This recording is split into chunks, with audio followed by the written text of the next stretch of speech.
আজি আমাৰ ৰামকৃষ্ণনগৰ বিধানসভা সমষ্টিত 20,000 মহিলাক আমি মহিলা উদ্যমিতা আঁচনিৰ প্ৰথম কিস্তিৰ ধন আগবঢ়াই দিছোঁ।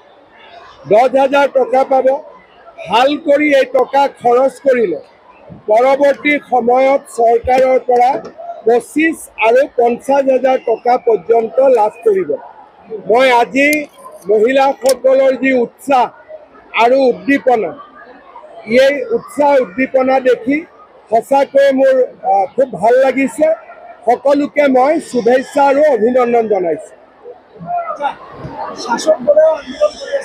শাসক দলেও আন্দোলন কৰিব, একদম শাসক দলেও আন্দোলন কৰিব, বিৰোধী পক্ষও আন্দোলন কৰিব, চৰকাৰে চবৰে কথা শুনিব।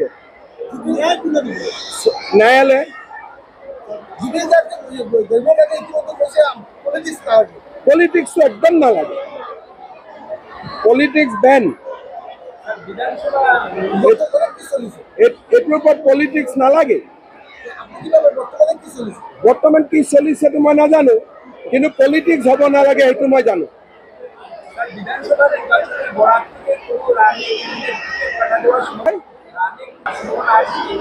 টিকিট কাটা কেন যাবে ওই তো সার্ভের উপরে ডিপেন্ড করবে, কিন্তু আমাদের মনে হয় সবগুলা বিধায়কে এখন ভালো কাজই করেছে।